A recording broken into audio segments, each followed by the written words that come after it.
आप एक बार देखेंगे बेटा,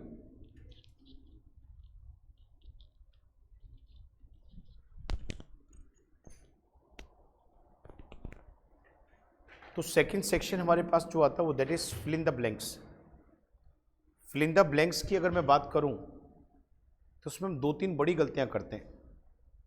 सबसे पहली गलती बेटा कि हम वहां पे ये नहीं देखते कि जो ब्लैंक हमें भरना है वो कितने वर्ड्स में उसको भरना है।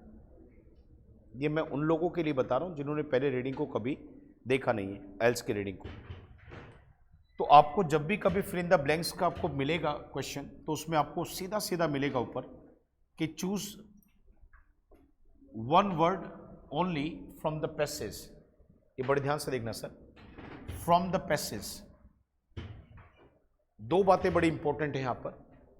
एक तो कह रहा है केवल एक वर्ड आपको यहां लिखना होगा, और एक कह रहा है कि वो वर्ड आपको पैसेज से निकाल के लिखना होगा। मतलब आपको अपने पास से कोई शब्द नहीं लिखना बेटा, आपको बल्कि वो शब्द वहां पे पैसेज में से एज इट इज निकाल के लिखना है, पर वो एक शब्द लिखना है। सर 99% बच्चे वहां पर उस एक शब्द तक पहुंच जाते हैं, पर वो एक शब्द कौन सा होगा उनको ये पता ही नहीं होता। वो सोच रहे होते किसको रखूं किसको छोड़ दूं। इसके पीछे एक रीजन है बेटा, वो रीजन ये है कि आपका ग्रामेटिकल स्ट्रक्चर जो है यहाँ पर, यानी कि ग्रामर के जो स्ट्रक्चर्स हैं वो काफ़ी अच्छे नहीं है यहाँ पर। ये उन्हीं को प्रॉब्लम आ रही है, नहीं तो आएगी नहीं सर। इसके लिए सर आपको प्रॉपर नोट्स बनाने होंगे।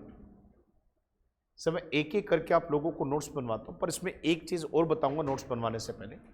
यहाँ जो ये हेडिंग लिखी होती है ना sir, it's a very important heading. Always take care of it. इसका हमेशा ध्यान देना पेपर में। इस हेडिंग से पता चलेगा कि आपने जेन्युइन तरीके से क्या देखा है। Reasons why polar bears should be protected, कि भाई क्या रीजंस हैं इनको हमें बचाना चाहिए। मतलब हो सकता है कि इनका कोई महत्व हो सकता है कि इनको किसी वजह से मारा जा रहा हो, उस चीज़ को रोका जाए। कुछ भी वजह हो सकता है सर, कुछ भी वजह से इसको कह सकते हैं कि बचाना चाहिए हमें। Sir in fill the blanks में क्या क्या चीज़ें आ सकती हैं? सर सबसे पहली इंपॉर्टेंट चीज़ in fill in the blanks में एक चीज़ आती है सबसे ज़्यादा, वो है नाउन। तो अब आपको अपने पॉइंट में देखना है कि नाउन कब आएगा ब्लैंक के अंदर, यहाँ नाउन कब आएगा, कितनी कंडीशन है जहाँ पर ये नाउन आता है। आओ आपको मैं पहली कंडीशन बताता हूँ। आपका एग्जामिनर आपको वर्ब देगा, काम देगा। अभी मैंने लिखवाया था, मैंने कहा पढ़ाना टीच होता है, एक काम है बेटा। मैंने क्या करा आपके सामने यहां पर, इस काम के बाद यहां पे एक ब्लैंक बना दिया, और इस काम से पहले भी यहां पर ब्लैंक बना दिया। दोनों जगह ब्लैंक है। अब आपका एग्जामिनर क्या कर रहा है कि यहां पे लिख के दे रहा है टीचर्स, फिर कहता है टीच, और ये ब्लैंक छोड़ दिया। तो आपको जेन्युइन तरीके से पता होना चाहिए बेटा कि यहां पर जो ब्लैंक छोड़ा है, यहां पर उस चीज का नाम आएगा जिसके साथ ये काम हो रहा है। ऐसा मैंने क्यों बोला बेटा? जो हमारी वर्ब्स होती हैं, वर्ब्स, इन वर्ब्स से पहले और इनके बाद दो ब्लैंक होते हैं। तो वर्ब से पहले उसका सब्जेक्ट आता है और वर्ब के बाद उसका ऑब्जेक्ट आता है। बेटा वर्ब से पहले उसका और वर्ब के बाद उसका, यानी कि मुझे यहां पर क्या देखना है कि मेरे पास जो ये वर्ब है, इस वर्ब से पहले मुझे अगर ब्लैंक दिया गया है तो मतलब मुझे इसका सब्जेक्ट चाहिए, और अगर वर्ब के बाद ऑब्जेक्ट दिया गया है ब्लैंक के साथ, तो मुझे समझ में आ गया कि यहां पर मुझे इसका ऑब्जेक्ट चाहिए। और ध्यान देना आप sir, fill in the blanks में अगर सब्जेक्ट या ऑब्जेक्ट चाहिए तो हमेशा नाउन होगा। एक लाइन लिखेंगे बेटा, for the subject and object, for the subject and object. Subject और ऑब्जेक्ट के लिए मैं हिंदी में और इंग्लिश में दोनों बोलूंगा बेटा। For the subject and object we need a noun, for the subject and object we need a noun. मैं हिंदी में बोल के बताऊं, सब्जेक्ट और ऑब्जेक्ट के लिए हमेशा नाउन की जरूरत होती है रीडिंग में। रीडिंग में मतलब इस आइल्स की रीडिंग में कभी ऐसा नहीं होगा सब्जेक्ट और ऑब्जेक्ट के लिए आपको नाउन की जरूरत ना पड़े, हमेशा नाउन ही चाहिएगा। पर प्रॉब्लम ये होती है बेटा वहाँ पर जाकर हर्ष कि हमें ना बेटा नाउन तो देख रहे होते हैं पर हम एक बेस भूल जाते हैं बेटा, क्या कि आपका जो वर्ब है ना, वर्ब उसके ऑब्जेक्ट की जब बात आती है, बात आती है बात, तो हम ये नहीं भूल पाते, मतलब जान नहीं पाते कि वर्ब कैसी है। सर वर्ब देखिए कैसा है, एक वर्ब होती है ट्रांजिटिव। अगर आप किसी भी तरह की गलती नहीं करना चाहते तो फिर पूरा पूरा नोट्स बनाइए। इंट्रांजिटिव सर दो तरीके की वर्ब्स होंगी, एक ऐसी वर्ब होगी जिसे हम ट्रांजिटिव कहते हैं और एक ऐसी वर्ब होगी जिसे आप और मैं इंट्रांजिटिव वर्ब्स कहते हैं। शायद आपको ना पता हो कि ट्रांजिटिव इंट्रांजिटिव में क्या फर्क होता है। फर्क बताता हूं। मैं दो सेंटेंस आपके सामने लिखता हूं सर। पहला सेंटेंस देखिए, ही इज स्लीपिंग। अगला सेंटेंस देखिए, ही इज ब्रेकिंग। दोनों सेंटेंस पढ़कर मुझे बताना कि कौन सा सेंटेंस मेरा आधा रह गया, कौन सी बात मेरी पूरी नहीं हो पाई। शायद आपको पहले वाले सेंटेंस में दिख रहा होगा ही इज स्लीपिंग, तो वो सो रहा है। अभी बात मेरी पूरी हुई, इस बात में कुछ बचा ही नहीं, वो सो रहा है तो सो रहा है, काम खत्म। पर जब मैंने कहा बेटा ही इज ब्रेकिंग, तो आपको ये तो पता चला कि वो तोड़ रहा है, पर क्या आपको ये पता चला कि वो क्या तोड़ रहा है। तो बेटा कई बार ऐसी वर्ब आएंगी जिनको अकेला छोड़ोगे तो मीनिंग पूरा नहीं होगा। जैसे बेचने वाली वर्ब आ जाए तो बेचा तो क्या, खरीदने वाली वर्ब आ जाए तो खरीदा तो क्या। तो जो वर्ब अपने बाद किसी चीज का नाम लेके अपने मीनिंग को पूरा करती है, जो वर्ब्स अपने बाद किसी चीज का नाम लेके अपने मीनिंग को पूरा करती हैं, ऐसी सभी वर्ब्स ट्रांजिटिव होती हैं।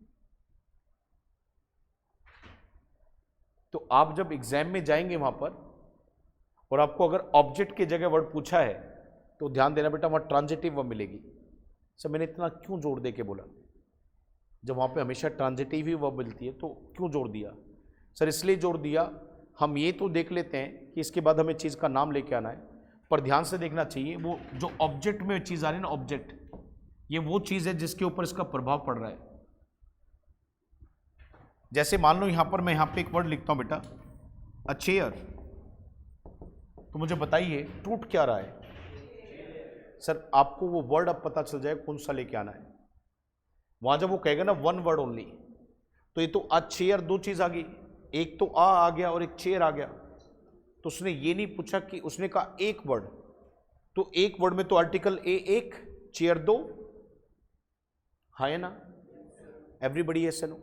अब तीसरा वर्ड देखो बेटा, यहां पर देखो, इसी को मैं थोड़ा सा बड़ा करता हूं और मैं यहां पे कहता हूं रेड चेयर। ऊपर लिखा रेड चेयर, ऊपर लिखा रेड चेयर, नीचे कह रहा मुझे एक वर्ड में आंसर दो। अगर मुझे वर्ब के ऑब्जेक्ट में वर्ड चाहिए तो ऑब्जेक्ट में क्या आएगा, चीज का नाम जिसके साथ वो काम हो रहा है, तभी तो बात आधी रह गई थी। तो उसका मतलब क्या है, अगर मुझे एक वर्ड बताना है तो मुझे उस चीज का नाम लेके आना जिसके साथ काम हो रहा है। वो कैसी चीज है, कितनी चीजें मुझे नहीं बताना, वो कैसी है कितनी है मुझे नहीं बताना, मुझे ये बताना है कि काम किसके साथ हो रहा है। इसलिए जरूरी बेटा वर्ब को पढ़ना। पहली बात तो जहां पर वो काम, जिस वर्ब का ऑब्जेक्ट पूछा जा रहा है, ऊपर जाके देखो वो वर्ब का सिनोनिम मिलेगा, उस वर्ब का सिनोनिम मिलेगा, और उस वर्ब का वो जो काम चल रहा है वो किसी के साथ चल रहा होगा। तो आपको देखना वो कौन सी चीज है जिसके साथ वो काम चल रहा है, जस्ट उसको क्लिक करना है, उस चीज का नाम लेके आना है, बात बन जाएगी बेटा। बेटे बताओ ना, बहुत मन से समझ में आया, वेरी गुड, शाबाश, क्लियर हो रही है बेटा बात। तो हमने क्या किया, सब्जेक्ट, सर ऑब्जेक्ट के लिए नाउन चाहिए, दो तरीके की वर्ब मिलेगी, ट्रांजिटिव मिलेगी। सर ट्रांजिटिव ही मिलेगी पेपर में, इसका ऑब्जेक्ट पूछना पड़ा। तो ट्रांजिटिव वर्ब में एक बात ध्यान रखना, जो भी वर्ब है उसके बाद जो चीज़ का नाम आ रहा है तो 100% उस काम का प्रभाव उस चीज़ के ऊपर पड़ रहा है। तो वहाँ पे बस ये देखना वो कौन सी चीज़ है जिसके साथ ये काम चल रहा है। वन वर्ड है तो उसी चीज़ का नाम रखना, और कुछ बगल में जो भी चीज़ें रखी हैं विशेषता बताने वाले सब हटा दो, जस्ट उस चीज़ का नाम ले आओ। बेटा ये पहला स्टेप था फिल इन द ब्लैंक का, अभी खत्म नहीं हुआ बेटा, स्टेप नंबर 2 पे आते हैं। सब पॉइंट नंबर 2, आप नाउन पढ़ रहे हैं, आगे देखिए बेटा, प्रेपोजिशन लिखिए बेटा, सब बच्चे अपनी कॉपी में लिखिए प्रेपोजिशन।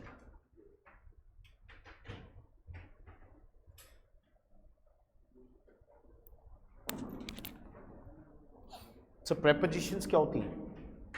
प्रेपोजिशन छोटे छोटे वर्ड होते हैं बेटा, जैसे कि एट है, इन है, ऑन है, फ्रॉम है, टू है, विद है, ये सब छोटे छोटे वर्ड्स हैं, ये सब प्रेपोजिशंस में आते हैं। लाइफ में ध्यान देना बेटा, प्रेपोजिशंस के बाद दो ही चीजें आ सकती हैं, या तो नाउन आएगा या प्रोनाउन आएगा। सब प्रेपोजिशंस के बाद या तो नाउन आता है या प्रोनाउन आता है। आइल्स में कभी प्रोनाउन का क्वेश्चन आ ही नहीं सकता, आइल्स में कभी प्रोनाउन नहीं पूछे जाते हैं, आइल्स में कभी भी प्रोनाउंस नहीं पूछे जाते। तो इसका मतलब जहां भी क्या आ गई प्रेपोजिशन और उसके बाद क्या पूछ लिया, ब्लैंक, तो उसका मतलब मुझे वहां पे क्या चाहिए, नाउन चाहिए, नाउन। प्रेपोजिशंस के बाद आने वाले ब्लैंक्स हमेशा नाउन से लिखे जाते हैं बेटा, नाउन से भरे जाते हैं। पर पॉइंट ये है सर, पॉइंट पता है क्या है, हम ये तो याद करके प्रेपोजिशन के बाद नाउन आता है, पर बेटे हमें ये नहीं पता कि वो नाउन कौन सा। तो 10 नाउन मिलेंगे सब, वहां तो 10 नाउन मिलेंगे और वहां पे वो प्रेपोजिशन एज इट इज ऊपर लिखी मिलेगी नहीं, नीचे कोई और प्रेपोजिशन, ऊपर कोई और प्रेपोजिशन है। वो लंबी चौड़ी बात को जोड़ के छोटा कर देगा। प्रेपोजिशन करती क्या, जोड़ती हैं। अब ये वर्ड ध्यान देना बेटा, जोड़ती हैं, कनेक्ट करती हैं। अब देखो कैसे, एक छोटा सा एग्जांपल देखो, शी। सर एक और बात बता दूं उसको बताने से पहले, प्रेपोजिशंस क्या जोड़ती हैं, टाइम, प्लेस, रिलेशन,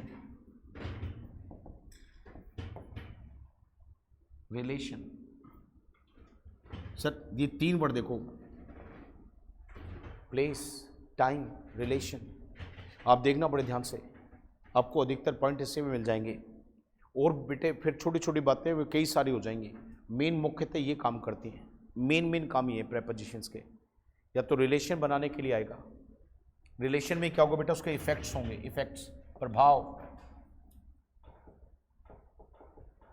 या फिर उसकी क्या होगी, पहचान होगी बेटा। क्या होगा उसका, पहचान होगा, पहचान। या तो इफेक्ट्स होंगे उसके या फिर पहचान होगी, पहचान। पहचान मतलब क्या है, पहचान का मतलब क्या बेटा, नॉलेज, उसकी आइडेंटिटी,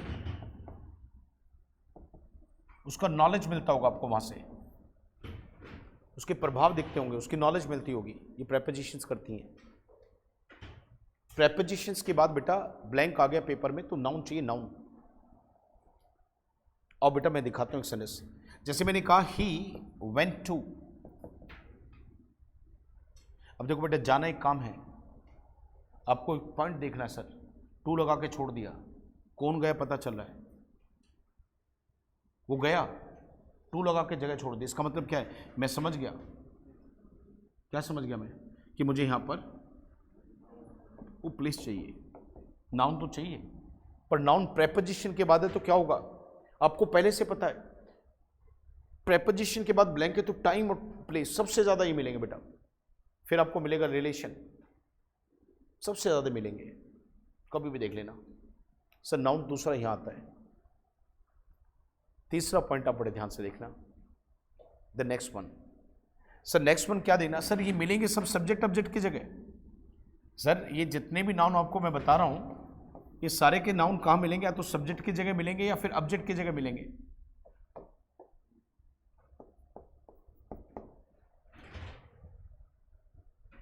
कई बार ऐसा होगा बेटा कि जहां नाउन भरना उससे पहले आर्टिकल्स लगा होगा। 3 आर्टिकल्स होते हैं, ए, एन, द। 3 आर्टिकल्स होते हैं, ए, एन, द। आपका एग्जामिनर ए, एन, द में से कोई एक आर्टिकल लेगा और ब्लैंक छोड़ देगा, कहेगा बताओ क्या लगाऊं, कि नाम लगाना, नाउन। सब बस 2 बातें और रह गई, फिल इन द ब्लैंक्स में और क्या आ सकता है, 2 बातें और रह गई, लास्ट होगी तो 3 हो जाएंगी, इससे ज्यादा नहीं होंगी। सब आर्टिकल्स दे देगा, आर्टिकल्स के बाद ब्लैंक दे देगा। आपको हमेशा ध्यान देना है क्या क्या किसके बाद तो मुझे वो नाउन चाहिए। आर्टिकल्स का प्रयोग किसके लिए होता है? नाउन के लिए होता है। सर मैं अगली बड़ी गंभीर बात बोलने जा रहा हूं, बड़े ध्यान से देखना। जब आपके सेंटेंस में आप नाउन को फिल करेंगे सब्जेक्ट की जगह, ये बड़ा इंपॉर्टेंट क्वेश्चन है गाइस। ऑब्जेक्ट वाला मैंने बता ही दिया, ऑब्जेक्ट की जगह नाउन होगा तो वो होगा जिसके साथ वो काम हो रहा है। मैंने बोला था अभी ब्रेक टूटा, क्या मैं कह रहा हूं, जो अगर नोट नहीं कर पाए तो वीडियो को दोबारा से देख के नोट कर लेना, पर कर लेना, ये इंपॉर्टेंट बात है। ऑब्जेक्ट में आए तो उस चीज का नाम चाहिएगा जिसके साथ काम हो रहा है, पर अगर सब्जेक्ट का नाम चाहिएगा तो बड़े ध्यान से सुन लेना। वर्ब को देखना, वर्ब को देखना, वर्ब को। बेटा आप कहोगे सर मैं समझा नहीं, बेटा मैं समझाता हूं। आपको वर्ब के बारे में क्या देखना है कि वर्ब एक्टिव वर्ब है या फिर पैसिव वर्ब है। जो वर्ब वहां पर आई है वो एक्टिव है या फिर पैसिव है, ये देख लेना। बच्चे कहते हैं sir active verb passive verb ये क्या होता है ना? अच्छा बच्चा बढ़िया ना वो, क्या यार यहां ध्यान नहीं दे रहा। गुरु जी की जान निकली पड़ी है कि एक एक बात बच्चे को समझ में आ रही नहीं आ रही है, ध्यान दो। तो एक एक्टिव वर्ब एक पैसिव वर्ब है बेटा, एक एक्टिव वर्ब एक पैसिव वर्ब है। जैसे मैं बात करूं यहां पे प्रिपेयर की, खाने पीने की चीजों को बनाना प्रिपेयर होता है, सेकंड फॉर्म होती है प्रिपेयर्ड। सर लिख लेना इस बात को, थर्ड फॉर्म होती है प्रिपेयर्ड। पैसिव वर्ब तुम्हें आती है, अच्छी बात है, उसके बाद भी लिखना, काम आएगा आपके। पैसिव वर्ब बना दो बी प्रिपेयर्ड, सेकंड फॉर्म चाहिए was were prepared, third form बना दो बेटा बीन प्रिपेयर्ड।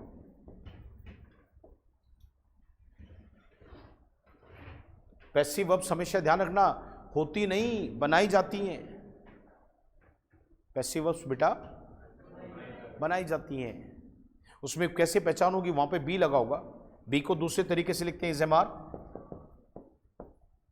कितना आसान कर दूंगा बेटा इस पॉइंट के बाद, देखना बड़े ध्यान से, कितना आसान कर दूंगा आप लोगों के लिए।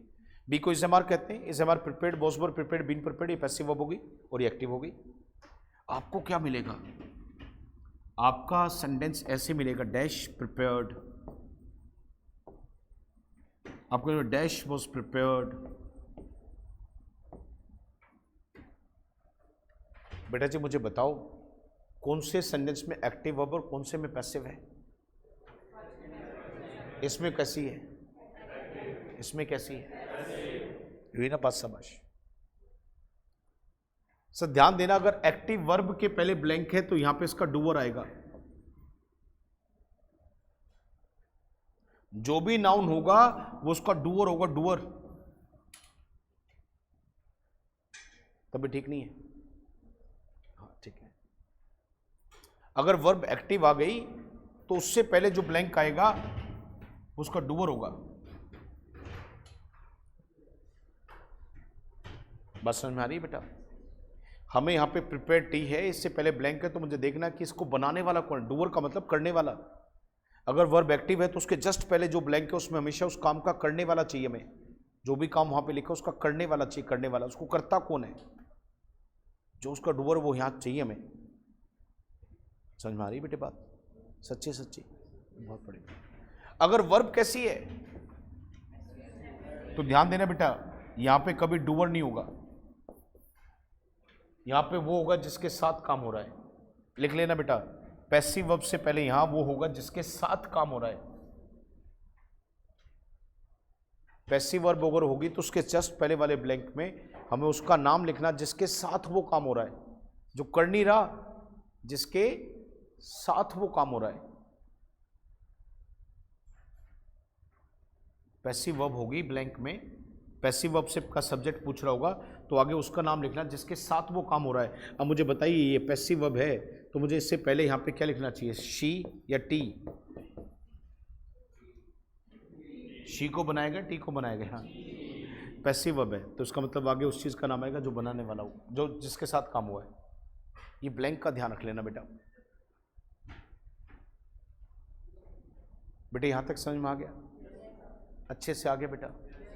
बहुत अच्छी बात है। सर ये समझ में आ गया ना, तो फिर देखना आपको ब्लैंक कितनी आसानी से मिलेंगे। बहुत आसानी से मिलेंगे, आपको डाउट भी नहीं आएगा। 1 चाहिए, 2 वर्ड चाहिए, 3 वर्ड चाहिए, कितने लगवा लो आप लगा दोगे। सर अगली वाली बात बता दो, अगली बात लिखवा दो बेटा, लिखो तो बेटे, चलो शाबाश। ये नाउन का कहानी खत्म हुआ बेटा, नाउन का कहानी खत्म हुआ। कई बार क्या होगा बेटा, आपका सेंटेंस जो होगा वहां नाउन का नाम पहले से दे रखा होगा और नाउन के पहले ब्लैंक होगा, और वो ब्लैंक क्या करेगा, उस नाउन के लिए होगा। नाउन के पहले ब्लैंक होगा नाउन के लिए, हमेशा ध्यान देना एडजेक्टिव आएगा।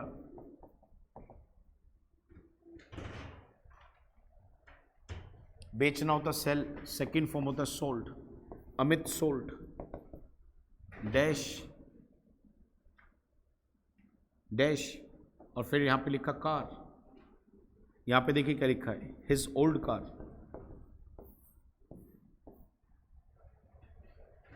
ये क्या कर रहा है, बेचना सेल है, सेकंड फॉर्म सोल्ड है, तो बेची क्या है, गाड़ी। किसने बेची, अमित ने। अच्छा वो गाड़ी जो बेची वो कैसी थी, पुराने वाली थी। हिज ओल्ड कार का मतलब गाड़ी जो थी पुरानी थी, तो गाड़ी का पुराना होना गाड़ी की विशेषता है। तो कभी नाउन के बगल में ब्लैंक देके नाउन के लिए आएगा, समझ जाना बेटा वो आपको क्या चाहिए, एडजेक्टिव चाहिए। सबसे मेन ये ब्लैंक्स होते हैं, ब्लैंक्स में यही होता है। सब्जेक्ट के लिए क्या चाहिएगा बेटा, बताओ सब्जेक्ट के लिए क्या चाहिएगा, सब्जेक्ट का ब्लैंक आगे तो क्या चाहिएगा, सब्जेक्ट के लिए मेरी जान निकालोगे बेटा, मैं आपको ठीक ठीक अच्छा नहीं लग रहा। सेंटेंस में सब्जेक्ट की जगह ब्लैंक आगे तो क्या ढूंढेगा, अच्छा नाउन आपको ध्यान देना है, वर्ब को ध्यान देना है। जब सब्जेक्ट का नाउन डालोगे तो हमेशा वर्ब का ध्यान देना है। वर्ब एक्टिव है या, अगर एक्टिव वर्ब है तो नाउन कैसा होगा, डूअर, और पैसिव वर्ब होगी तो वो होगा जिसके साथ काम। ऑब्जेक्ट का नाउन तो हमेशा वो होता है जिसके साथ वो काम हो रहा है। ऑब्जेक्ट का नाउन है तो पीछे वो होगा जिसके साथ काम हो रहा है। प्रेपोजिशंस के बाद क्या चाहिएगा, नाउन चाहिएगा ना। अच्छा नाउन में हो सकता है टाइम वाला वर्ड आ जाए, प्लेस वाला वर्ड आ जाए, रिलेशन वाला, तो वो जोड़ता होगा, डिफाइन करता होगा उसको। आर्टिकल्स के बाद क्या चाहिएगा, नाउन। नाउन के बगल में ब्लैंक खा के नाउन के लिए आ जाए, क्या चाहिएगा, एडजेक्टिव। बात समझ में आ गई बेटा। अब मान लो आपका क्वेश्चन आ गया, उसमें कहते 2 वर्ड्स, क्या आ जाए बेटा, 2 words, not more than 2 words, और वहां पे ब्लैंक दे दिया ऑब्जेक्ट की जगह, और जो चीज का नाम है ना वहां पे ऊपर दे रखा है, ऑब्जेक्ट वाली चीज का नाम जो ऊपर दे रखा है, वो नाम भी दे रखा है और उसके बगल में एडजेक्टिव भी दे रखा है, तो क्या भर के आओगे, नाउन या फिर एडजेक्टिव प्लस नाउन दोनों। अगर 2 वर्ड्स दे रखे तो आप दोनों भर के आओ। 1 वर्ड का है तो एडजेक्टिव छोड़ दो, नाउन नाउन भराओ, क्योंकि हमें नाउन चाहिए। एडजेक्टिव तो ऑब्जेक्ट का काम नहीं कर सकता बेटा, ऑब्जेक्ट तो नाउन ही आएगा। तो कैसे पहचान होगी, मुझे नाउन रखना है, एडजेक्टिव रखना है, दोनों लगाने हैं, वो आएगा वर्ड के हिसाब से, कहाँ लगाना है, क्या फिल करना है, बात बन जाएगी बेटा। यहां पे आते बेटे, क्वेश्चन पढ़ के दिखाता हूं। ये क्वेश्चन देखिए बेटा, reasons why polar bears should be protected. सब पीपल थिंक ऑफ, प्रेपोजिशन है बेटा, people think of bears. Bears कैसे, एक तो इंटेलिजेंट, सॉरी अनइंटेलिजेंट, माफी, बियर कैसे है, ये इंटेलिजेंट अनइंटेलिजेंट किसके लिए आ रहा है, क्या ये बियर की विशेषता है।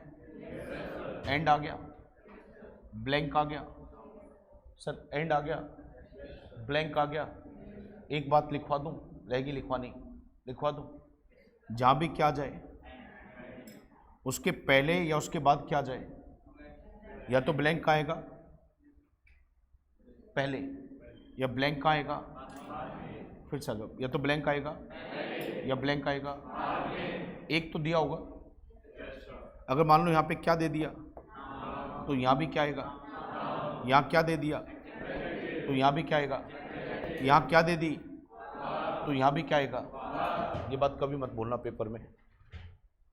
एंड से जोड़कर वर्ड्स का ब्लैंक दे दे, एंड आ गया, एंड के पहले दे रखा है वर्ड, पीछे नहीं दे रखा, पीछे दे रखा, पहले नहीं दे रखा, तो ध्यान देना बेटा एंड के पहले क्या है। अगर एंड के पहले अगर विशेषता का वर्ड है तो यहां पे भी विशेषता का वर्ड आएगा। अगर एंड के पहले यहां नाउन है तो वहां भी नाउन आएगा बेटा, यहां वर्ब है तो वहां भी वर्ब आएगा बेटा। जिंदगी में कभी मत भूलना, ये बात बहुत काम आएगी लाइफ में। ये बराबर की चीज़ों को कनेक्ट करता बेटा। कई बार आप लिख रहे होते हैं ना राइटिंग में, आप वर्ब से वर्ब जोड़ने की कोशिश करते हो, लगा दिया करो बेटा एंड। एडजेक्टिव्स लिख रहे हो आप बेटा, कई सारे एडजेक्टिव एक साथ लिखना चाहिए, सभी एडजेक्टिव को जोड़ दो ना एंड से, एंड लगा और जोड़ दो, सीख लो ना, ये बात काम आएगी बहुत। बेटे समझ में आ रहा है सर? सच में मैं ये देखता हूँ कि बच्चे ये इतना जाने बिना सर और रीडिंग कर रहे हैं, उनको ही कुछ नहीं पता, और बच्चे रीडिंग्स कर रहे हैं सर। रीडिंग में कह रहा है सर स्कोर नहीं आ रहा। बेटा तेरा कैसे आएगा स्कोर? राजा बेटे तुझे जब ये पता ही नहीं तो स्कोर तू कहाँ से लेके आएगा? बहुत सारे बच्चे क्या करते हैं यार, रीडिंग में 20-25 तो आ ही रहे मेरे, 2-4 और बढ़ जाएंगे तो 2-4 दिन में प्रैक्टिस करके, 27, 28, 30 है, मुझे 6 बैंड चाहिए, मेरा काम चल जाएगा। पता चलता पेपर में लेंथी रीडिंग आ गई, लेंथी रीडिंग आ गई, रह गया। मुझे पता चला कल शाम को, वो हमारी गुड़िया आशी पढ़ती है हमारे पास, वर्ड सेक्शन को पास कर गई, रीडिंग में 5.5 रह गए। बताओ क्या करेंगे? गए ना सब कुछ। 6.5 लेके बैठी है, पर वो वहाँ पर उसमें रीडिंग में रह गई। और मैं हमेशा कहता हूँ सर, मैं हमेशा एक बात कहता हूँ, मैं जब भी क्लास लगाता हूँ ना, बहुत सारे बच्चे क्या करते हैं सर, जो ट्रेनिंग मैं दे रहा होता हूँ इसके पता क्या होता है, कभी आए कभी नहीं आए, कभी करा कभी नहीं करा, आधा पढ़ा, कुछ सीखा ही नहीं पूरा मेरे से, कुछ भी नहीं सीखा। कभी क्लास लगाई कभी छोड़ दी, कभी किया कभी छोड़ दिया, एक भी सेक्शन पूरा नहीं करा। बताओ मैं कैसे करूं? और मैं समझाना ही है तो फिर एक दिन में तो फिर ट्रेनिंग ही मेरी तो 7 दिन की खत्म करूंगा। 7 दिन आपको लगातार बुलाऊंगा, पूरा बता दूंगा बेटा इसमें फिल इन द ब्लैंक्स में ये करना होता है, 1-2 बातें बताई मेन सी, और चलो बेटा जाओ बैठो पढ़ो प्रैक्टिस। मैं तो हर महीने नया बैच बनाऊंगा फिर आइल्स का, इतना एफर्ट से क्यों लगाऊं? पर ये तो फिर तो ये तो यूट्यूब पे भी है, फेसबुक पे भी है, ये तो वहीं से ना सीख लेते, फिर यहाँ फीस क्यों दी आपने? सर ट्रेनिंग पूरी लीजिए बेटा, हर क्लास को करें। आपको लगता है कि एक बार में बात नहीं बनी, आप उसे नहीं पकड़ पाए, आपका लेवल कमजोर था, नया बैच शुरू होते, दोबारा से ट्रेनिंग शुरू होती है, फिर बैठिए। फीस तो नहीं मांगी, फीस तो नहीं मांगी, करा रहे ना सर। नहीं पहली बार में ट्रेनिंग पकड़ पाए, वर्ड्स नहीं पकड़ पाए, आपका लेवल नहीं था, फिर बैठ जाओ बेटा। इतनी भी सुविधाएं हैं, पर ये वाली जो सुविधा दे रखी ना दूसरी, इसी की सुविधा की वजह से गड़बड़ हो रखी है। बोले फिर बैठ जाएंगे, क्या दिक्कत है? इसने तो अगले में कर लेंगे, अगले तो अगले में कर लेंगे, क्या दिक्कत है? ये प्रॉब्लम हो रखी है। अगर वो ना घंटी टंगी हुई है, 1 महीना होते भैया, आज ये इस डेट तक की फीस है भाई, और इस डेट के बाद अगर क्लास में आओगे तो भैया फीस दे के बैठना। वो डेट में आता है ना सर, वो डेट भी आता लेके, तो बैठ खड़े हो जाते, नहीं सर आपका तो पूरा हो गया सर, फीस जमा कराओ ऑफिस में, फिर बैठना। सर 1 हफ्ता पढ़ना, 5,000 लगेंगे, बैठ जमा करा दो। हाँ 5,000 लगेंगे, जमा करो, बैठो। हम कह रहे बेटा पढ़ो और पढ़ो, शाबाश पढ़ो, शीट चाहिए एक्स्ट्रा ले जाओ ले जाओ ले जाओ, शाबाश करके लाओ। वो फोल्ड होकर ऐसे रखी जाती है, फिर वो कहते हैं कि थी शीट आपने दी थी, है सच्ची? अरे नहीं अब हमारे साथ ऐसा कर देते हो। बेटा हमें एक परिवार डेवलप करना है, इस परिवार में हमें ईमानदारी से काम करना है, हमें भी, बट आप भी अपनी ईमानदारी निभाइए, बराबर से काम कीजिए बेटा, अच्छा पढ़िए बेटे, अच्छी प्रैक्टिस कीजिए। सर बाकायदा आप लोग, सर भी लोग हैं ये, चलो सर आप वीक है नहीं बोल पाते, चलो सर स्पीकिंग की क्लास लो। सर रात को मैसेज कर देते हैं कि सर रिकॉर्ड करके हमारे पास रात को भेजो सर, हम आपको सुनेंगे, हम आपको अपडेट करेंगे, सर इसमें आप ये कमी कर रहे हैं। मतलब 24/7 आप जब चाहें तब मैसेज करें, आपको जवाब मिलेगा। मतलब इसका फिर आप भी तो हमें को कुछ करके दो ना सर, जो हम चाहिए। एंड से देखना बेटा क्या काम ने, एंड में क्या करा, बराबर जोड़ेगा बेटा, वर्ब को, नाउन को, एडजेक्टिव को। बेटा जी मुझे बताओ, क्या पढ़कर आप पता लगा पा रहे हैं ये एंड के पहले जो वर्ड है वो कौन सा है? ये क्या कर रहा है बेटा? विशेषता बता रहा है बेटा, किसकी? तो अच्छा कौन बियर की विशेषता, ये विशेषता कौन मानता है? ये एक्चुअल में नहीं, एक बार सुनो, ये विशेषता इनके अंदर है या फिर कोई लोग इनके बारे में ऐसा सोचते हैं? हम यही तो पॉइंट करते हैं, वो लाइन पूरी नहीं समझते वहां पर, उसको समझे भी ना आंसर देख रहे हो बेटा।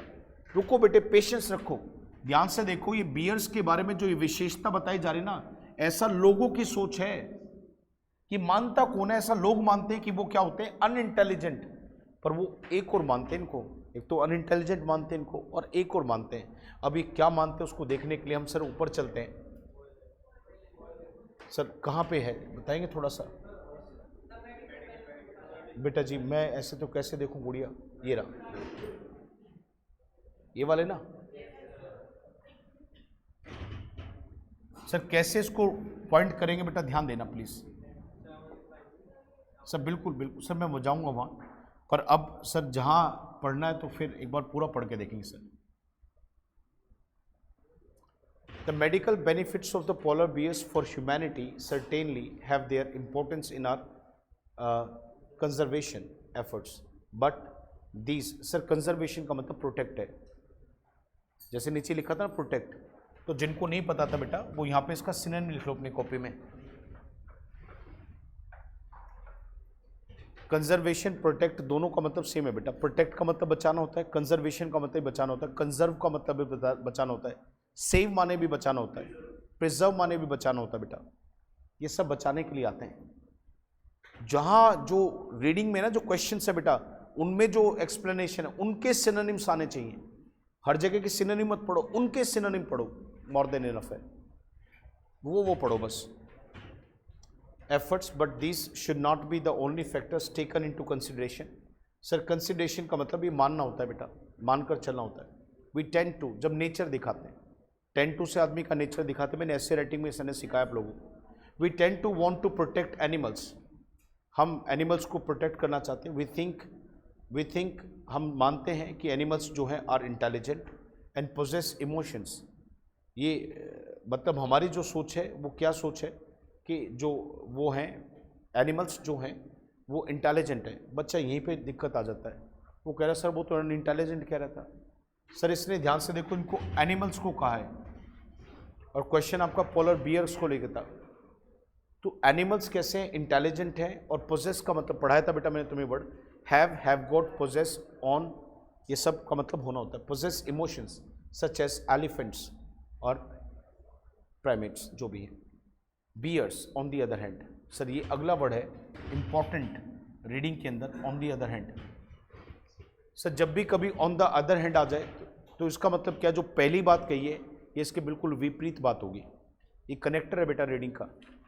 जहाँ भी ऑन द अदर हैंड आ जाए तो पहली बात के जस्ट उल्टा हमने कहना है। तो उसका मतलब जो जानवर हैं वो कैसे हैं, इमोशनल्स हैं, जानवर कैसे इंटेलिजेंट है। पर पोलर बियर्स जो हैं, बियर्स, पोलर बियर्स में बियर्स जो हैं वो दूसरी तरफ क्या है, seem to be perceived as stupid. Sir देखो ये आप वहां पे देखो क्या लिखा था बेटा, थिंक ऑफ था ना बेटा, उसी को दूसरे शब्द में परसीव कहते हैं, मानकर चलना। ये सिनोनिम आपकी कॉपी में होना चाहिए, ये वाले सिनोनिम्स लिखने होते हैं बेटा रीडिंग के। 15 दिन काम कर दो बेटा इस पे, जो क्वेश्चंस आ रहे हैं उनके जो वर्ड्स हैं ऊपर रीडिंग कर रहे हो आप, वहां जो उसका सिनोनिम लिखा है ना बेटा, डिक्शनरी से मत निकालना बेटा, वहां पे तो 50 मिलेंगे पर कोई 5-7 वर्ड होंगे जो यूज हो रहेंगे बार बार। जाओ मेहनत करो, नहीं मिल रहा रीडिंग में जाओ, नहीं मिला हमारे पास आओ, हम बताएंगे। ये रहा बेटा इसका सिनोनिम, कॉपी में तुरंत लिखो अपनी वही, 2-3 पेज बनाने, बस 2-3 पेज में सारे वर्ड आ जाएंगे। थिंक का मतलब परसीव है बेटा, तो हम इनको क्या करते हैं, बियर को परसीव करते हैं स्टूपिड। सर पैसिव वर्ब है ना, बी प्लस थर्ड फॉर्म, इसका मतलब इनके साथ काम हो रहा है। यहाँ बियर कुछ नहीं मानते, बियर को माना जाता है। बियर परसीव कैसे होते हैं, स्टूपिड होते हैं। सर ये किसकी सोच है, हमारी सोच है। इसका मतलब हम कौन, ह्यूमंस। पीपल लिखा नहीं मिलेगा बेटा, ह्यूमंस लिखा है, वी लिखा है, वी का मतलब लोग ही तो हैं। ये पता होना चाहिए बेटा, इसका मतलब रीजनिंग करनी होती है बेटा, रिलेट करना होता है। तो be perceived as stupid in many cases violent. And से पहले क्या था, विशेषता ने, तो पीछे भी क्या आएगी, तो कह रहे हैं एंड इन मैनी के, पर जानबूझ के पता है क्या करेगा बेटा, जानबूझ के क्या करेगा, बीच में कुछ ऐसा लिखेगा जिससे आपको चूज करना बड़ा मुश्किल हो जाए कि मैं भरूं क्या। इन मैनी केसेस, इसमें से क्या रखूं सर। जब आपको ये पता था एंड के बाद मुझे एडजेक्टिव चाहिए, तो आपको पता इनमें से एक ही word adjective, that's violent.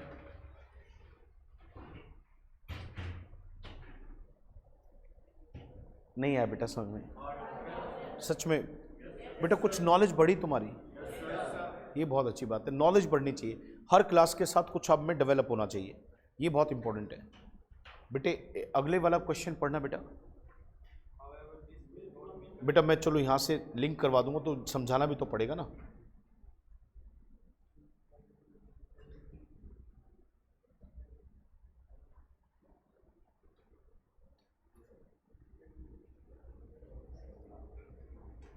Sir कोशिश क्या करेंगे, एक दिन तो हम सैटरडे वाले दिन बैच के पहले या बैच के बाद अगर मैं एडजस्ट कर पाऊँ तो 2-2.5 घंटे का सेशन अलग से किसी एक विषय पर, किसी पर्टिकुलर जैसे रीडिंग है, लिसनिंग है, स्पीकिंग है, राइटिंग है, 1-2 घंटे का सेशन अलग से लगा दिया, रिकॉर्ड कर दिया, आपको दे दिया, वीक में उसको रिवीजन हो गया। ऐसा भी हम कर लेंगे तो उसमें बहुत ठीक रहेगा। सर नेक्स्ट की तरफ आते हैं और यहाँ पर अगला क्वेश्चन देखेंगे। सर मुझे लगता है ओके मॉक टेस्ट का भी टाइम है सुशील सर, है ना? कोई नहीं सर, मैं बस करते हैं। हावेवर ध्यान दे रहे बेटा इस वर्ड पे, जो पहली बात बोली है उसके जस्ट अपोजिट बोलेगा। However this may not be correct. This क्या, ये सोच कि वो अनइंटेलिजेंट होते हैं और वायलेंट होते हैं। दिस मे बी, ये ध्यान देना बेटा, दिस, ये छोटे छोटे कनेक्टर्स हैं ना, इन पे ध्यान दो। अच्छा राइटिंग में भी ये लिखने होते हैं बेटा, जो बच्चे राइटिंग में दिस करके, दीज करके, विच करके, रिलेट करके लिखते हैं ना बेटा, दे करके, ही करके, उनको स्कोर ज़्यादा मिलते हैं। कभी ना आपको आइल्स की कोई किताब मिले ना 14, 13, 12, उसकी PDF होती है, कभी जाना पीछे, उसमें ना हमेशा क्या होता है कि जो एग्जामिनर्स होते हैं ना, जो चेक करते हैं, उनके रिव्यूज़ होते हैं कि इनको उन्होंने 5 बैंड दिए हैं, किसको उन्होंने 7 बैंड दिए हैं। हम तो कभी नहीं गए पेपर का एग्जामिनर देने, हम एग्जामिनर तो नहीं, पेपर दे के देखे वो अलग बात है। हम बच्चों ने पेपर देके उनकी राइटिंग ऑब्जर्व कर रखी थी, वहाँ से हमने अलग सीखा है। बट एक और इम्पॉर्टेंट बात, हमने सर उन एग्जामिनर्स के रिव्यूज़ को पढ़ा है और फिर रिव्यूज़ को अपने बच्चों के अंदर लिंक करके देखा है और वो जेन्युइन वो मिले हैं, तब पता चला कि अच्छा इसका मतलब ये चीज़ें चेक की जाती हैं। कभी देखना किताब के पीछे लिखा मिलेगा, वो है ना अलग से मेंशन करते हैं, किसी के 80 में उसने 7 बैंड्स दिए ना तो मालिक खाद मिलता है, यहाँ पे देखो दिस लिखा था, दैट का यूज़ करा है इसने, विच का यूज़ करा है, हाउएवर का यूज़ करा है, तो कहेगा देखो इस वजह से इसके बैंड्स हम ज़्यादा दे रहे हैं। ये चीज़ बड़ी इंपॉर्टेंट है। तो this may not be correct, it correct now. For example sir एक जगह का नाम आगे देखो, प्रेपोजिशन है ना बेटा, प्रेपोजिशन के बाद क्या आता है, प्लेस, टाइम, रिलेशन, ये जगह आगे बेटा। कोई जू है, अब बियर हैज़ बीन सीन, वहाँ पे कोई बियर है जो देखा गया, पैसिव है बेटा, बीन सीन, तो इसका मतलब बियर ने किसी को नहीं देखा, बियर को देखा गया है, ये करने वाला नहीं, इसके साथ हुआ है। तो bear has been seen using a branch as a, अब देखो एज आ क्या है, उसके बाद क्या चाहिए, जो नाउन चाहिए वो किसको दिखाता हो बताऊं? एक वर्ड लिखो अपनी कॉपी में, लिखो बेटा, पर लिखो बेटा फंक्शन, एक वर्ड लिखो बेटा फंक्शन, लिखो बेटा फंक्शन, फंक्शन के सामने लिखो एज। जब हम किसी का फंक्शन दिखाते हैं, जब हम किसी चीज़ का फंक्शन दिखाते हैं, फंक्शन में कई बार बच्चा बोलता है जी पता नहीं चला, बेटा आपने उससे किस चीज़ का काम लिया है, फंक्शन का मतलब आपने उससे किस चीज़ का काम लिया है। अब यहाँ दिमाग घूम रहा होगा यार, किस चीज़ का काम लिया मतलब, लिखो एक सेंटेंस लिखो, I work here, I work here as a teacher. सब बताओ मेरा यहाँ फंक्शन क्या है, या मेरे से क्या काम ले रहे हैं लोग, टीचर का। आगे लिखो, एक और सेंटेंस लिखो बेटा, I used my T shirt as a duster, I used my T shirt as a duster. Duster होता है झाड़ने वाला, हम इंडियंस बड़े किफ़ायती लोग होते हैं साहब, टी शर्ट लेके आए नहीं है, पहले उसे बाहर जाने में पहनते हैं, 2-4 शादियों में पहनेंगे, किसी पार्टी में, फिर उसके बाद वो मार्केट के लिए पहनी जाती है, फिर मार्केट के बाद वो दिन के लिए पहनी जाती है, फिर वो और घिस जाती है, फिर वो रात के लिए पहनी जाती है, फिर जब उसकी हालत और बुरी हो जाती है फिर वो ना, फिर वो पोछा बनती है या फिर डस्टर बनती है, या फिर किचन में उसके कैसे कटिंग करके उसको यूज़ किया जाता है किचन में साफ़ सफाई के लिए। मतलब बड़े किफ़ायती लोगों में से हम। तभी तो अमेरिका के लोग हमें पसंद करते हैं, बोले कम में ज़्यादा काम कर देते हैं लोग, बढ़िया है, किफ़ायती लोग हैं, एडजस्ट करना जानते हैं। तो यहाँ पे देखिए मैंने क्या लिखा sir, we as a T shirt, तो एज अ टी शर्ट का मतलब उसको मतलब एज अ डस्टर का मतलब के रूप में, तो ये फंक्शन है बेटा। तो यहाँ पे उसने क्या करा सर, यूजिंग अ ब्रांच, तो उसने एक ब्रांच का प्रयोग करा एज अ, मैं समझ गया कि मुझे देखना उसने ब्रांच से किसका काम लिया है। अब एक बच्चा ये देख रहा है, एक तुक्का मार रहा है सर, एक बच्चे को लॉजिकली पता है कि ये एज अ, इसका मतलब ब्रांच किस रूप में ली, ब्रांच का क्या काम लिया, किस चीज़ का काम लिया, तो यहाँ पे उस चीज़ का नाम आ जाएगा। मिल गया बेटा वो तो, है ना। दिखाएं एक बार, लास्ट देख ही लेते हैं कहाँ है, बस थोड़ा सा बता दो, वहीं मिलेगा सर, सीक्वेंस में मिलेगा, उसके बाद ही मिलेगा। जू आगे बेटा, ये आगे देखो, इन जू,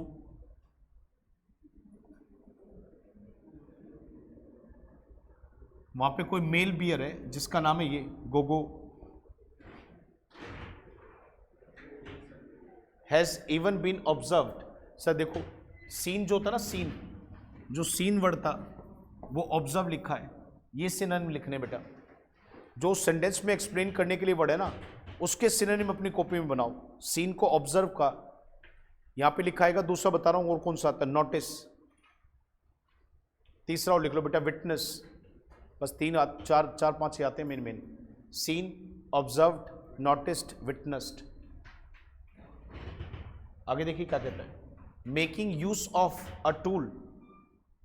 सर देखो क्या कहता है, making use of a tool to manipulate his environment. The bear used a tree branch on multiple occasion to dislodge a piece of meat hung out.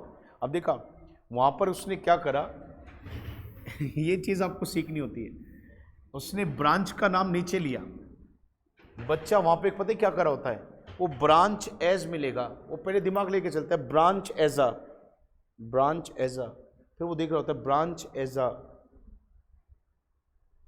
Tree, branch as a, कहता है क्या, multiple occasion, meat meat meat meat, piece नहीं, बस ये मार रहे तुक्के, वो देख नहीं रहे वो एज का क्या मतलब था वहां पर।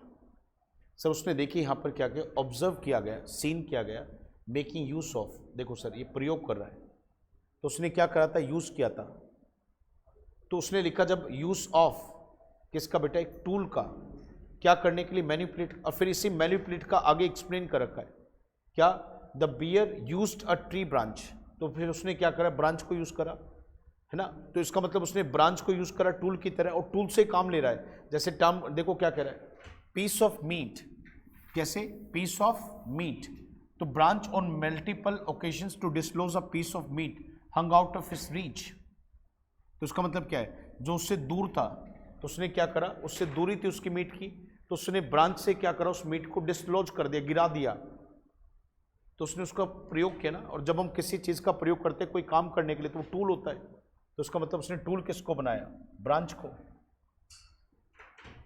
ये लिंक करना है आपको बेटा। तो आज से क्या करें बेटा, रीडिंग हैबिट्स बिल्डअप करेंगे, हिंदी बनाए बिना समझने की कोशिश करेंगे। सर टाइम इजाज़त नहीं देता, आप भी शायद थक गए होंगे, पर ये दोनों वीडियो आपके ग्रुप में पहुंच जाएंगे बेटा। अगले सैटरडे के लिए रेडी रहिए और फिर ऐसे क्लास आपको एक और देते हैं। सर वीक के ना बीच में डेज होते हैं ना सर, जैसे 1:30 क्लास होती है 1:30, तो मैं 1:30 से लेकर 2:30 3:30 2 घंटे का सेशन बीच में हफ्ते में दोपहर में भी निकाल सकते हैं हम चाहें तो, ऐसा मैं कर सकता हूँ आप लोगों के लिए, उसमें आपकी परमिशन चाहिएगी। धन्यवाद बेटा, थैंक यू।